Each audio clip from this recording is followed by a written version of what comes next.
In Greek mythology, the Trojan War was fought between Greeks and Trojans over the abduction of a Greek queen by a Trojan prince. The war was narrated in many works of Greek literature, including the Iliad and the Odyssey by Homer, and other fragmented sources from that period. Later, the Roman poets Virgil and Ovid provided their versions of the conflict, which laid the foundation for the founding of Rome, a point that we will revisit later when we focus on Roman origins.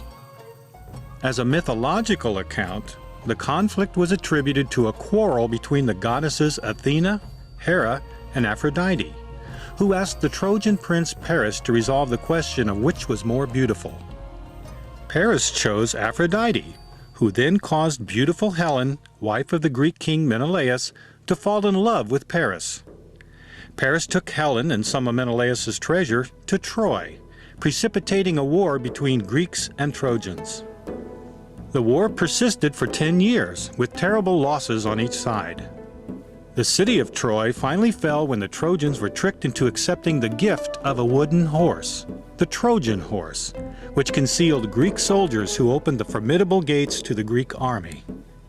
In great haste, the Greeks burned the city and slaughtered most of the Trojans, except for some of the women and children, who they kept or sold as slaves. This is essentially the tale that we have inherited from the ancient Greeks, who regarded the Trojan War story as an historical event. Until the 19th century, modern scholars regarded both the war and city as non-historical mythology. However, in 1870, the German archaeologist Heinrich Schliemann excavated a site in modern Turkey, which is now accepted by most academics as being the Troy described by Homer and the Greek poets.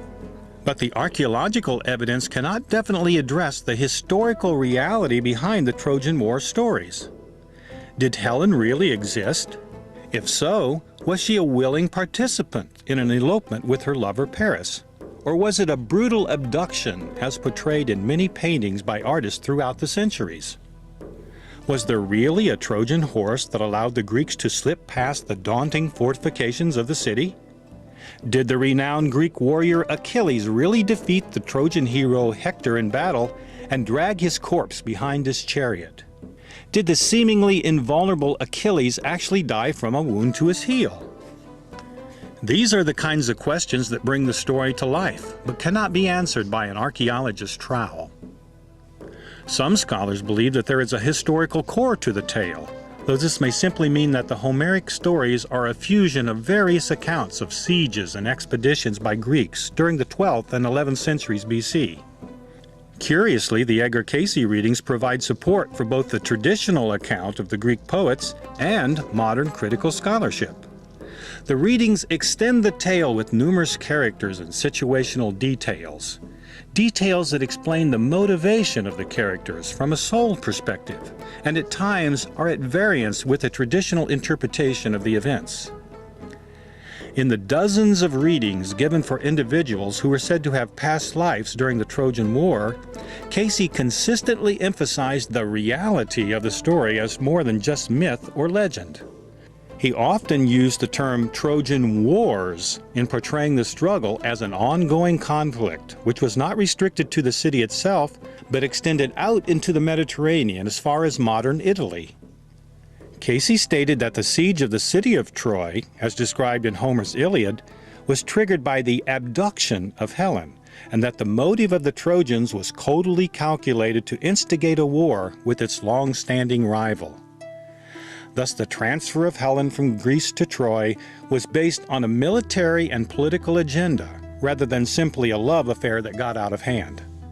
Cayce actually gave a reading for a woman which stated that she was an incarnation of the soul entity who had a past life as Helen of Troy. Living up to the legend, the Helen of Cayce's readings was indeed beautiful, intelligent, and spiritually developed. Her removal from Greece was a forced abduction. In her 20th century incarnation as Adeline Blumenthal, she was a housewife married to a New York stockbroker. Her reading noted that she had a tendency to hold a grudge and a determination to get even when angered. Whether these character traits were from her experience as Helen of Troy, or from another lifetime when she was an attendant to Queen Henrietta in England at the time King Charles I was beheaded, is not entirely clear. Clearly, her soul pattern included experiences typically associated with resentment and bitterness. Her reading encouraged her to focus on building a home for her family as an avenue for spiritual development. Like many of the cases that we will explore in this series, the importance of family relationships for this woman had a karmic flavor. Her 20th century husband, the stockbroker Morton Blumenthal, had a past life as the Greek hero Achilles. Although Achilles never met Helen during the Trojan War period, he admired her from a distance. A reading for Adeline Blumenthal's baby son when he was about a month old cited a past life as a Greek named Ionia, who gave his life in defense of Helen when she was abducted by the Trojans. His sacrifice engendered the love of the soul entity who was Helen when she reincarnated in the 20th century. Interestingly, the soul entity of Ionia, who gave his life to defend Helen in Greece, also had a lifetime as Alexander Hamilton, where he surrendered his life in a duel defending his own personal honor. Thus the karmic wheel goes round and round. In the context of the Trojan War story, once Helen was abducted to Troy, she became a symbol that instigated the war, but had no significant role in how the story evolved. A Greek army was raised and journeyed to Troy, where for 10 years battles were fought, sieges were laid upon the city, but no real progress was made by either side. Consistent with Homer's account, the Casey readings indicated that there were attempts at peacemaking during the 10-year conflict. A 36-year-old attorney was informed that he had served as a mediator between the opposing forces, and that some progress toward peace was made for a while before the resumption of hostilities. Likewise, a reading for a 53-year-old philosophy professor described a lifetime as a leader named Phaein among the Trojan forces. Phaein also unsuccessfully attempted to mediate a lasting truce. As the years passed and the military stalemate drug on, a dramatic confrontation between two primary protagonists moved the conflict toward resolution. The Greek Achilles and Trojan Hector, each the strongest and bravest hero for their side, fought to the death. First, we'll consider Achilles. In one legend, Achilles' strength, valor, and apparent invulnerability came from his mother, Thetis. In her attempt to make him immortal, Thetis dipped little Achilles in the sacred river Styx. Her tactic worked, sort of, except at the part of his body where she held him, his heel. Thus we have the source for the iconic weakness to which all-powerful individuals are vulnerable, Achilles' heel. Dipping into his own vast pool of medical knowledge, Edgar Casey fleshed out this symbolic event in the story by noting that the Achilles of history developed gangrene as the result of an injury to his heel and succumbed to blood poisoning. Just one of the fascinating details provided in the readings, but we are getting ahead of our story a bit. In Casey's account of Achilles' development, he also pointed to Achilles' mother as the source of her son's greatness. Rather than a mystical baptism or such, Casey attributed Achilles' strength directly to his mother's own power that allowed her to dominate everyone around her, male and female. In the Casey reading given for this woman during her present incarnation, it was noted that she had the ability to destroy or make men. As Achilles' mother, she saw to it that he had every opportunity in education, physical training, and in the socio-political arena in the region near Athens where he was born. Achilles excelled as a soldier, protected by armor prepared especially for him by his forceful mother.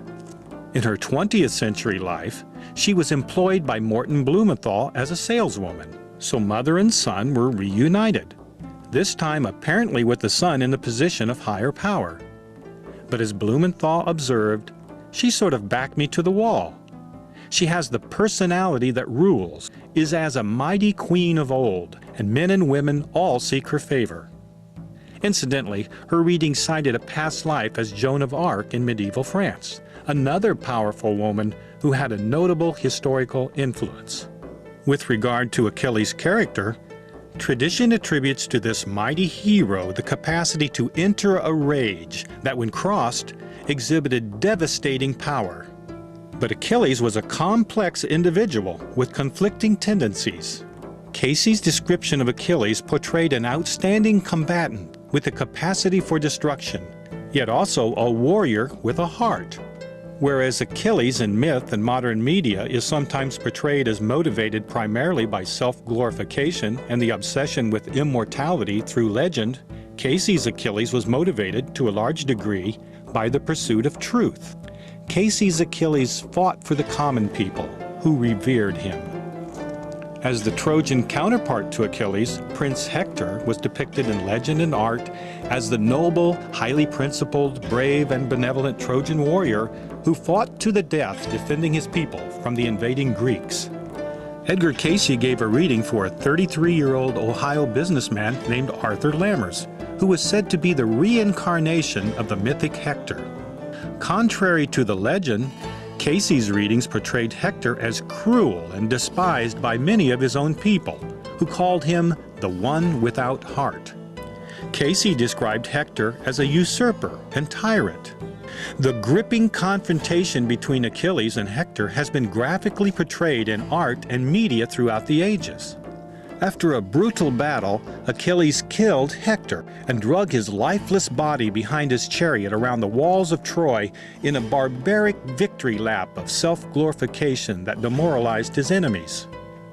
Interestingly, on September 19, 1935, Edgar Cayce had a dream about this savage contest in which he found himself an eyewitness to the battle. However, contrary to legend, as Achilles attached the defeated Hector to his chariot, Hector was still barely alive. While dreaming, Cayce recognized the ancient warriors as the 20th century businessmen, Blumenthal and Lammers. As ancient warriors, they both had black ringlets on their heads which resembled Medusa and was the source of their strength, much as it was for the biblical Samson. Achilles' body was very hairy, while Hector only had hair on his neck, which was a different color than his head. As is typical with much of the Cayce past life information, the details can be revealing.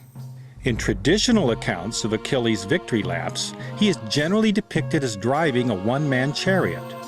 Edgar Cayce gave a reading for a man who was said to have been Ilyad, the driver of the chariot that dragged Hector's body, a two-man chariot. There appears to be historical support for this odd variation. Depictions of war chariots in use during the 12th century BC at the time of the Trojan War show two or more warriors in each chariot. Keep in mind that the Greek poet Homer was the first to provide a written account of this story, about 500 years after the event, when single-man chariots were in common use. Even with the death of Hector, the Trojan leader, the city of Troy remained impregnable to assault behind the massive walls and sturdy gates. It would take a shrewd and deceitful trick to open the city to the Greek army.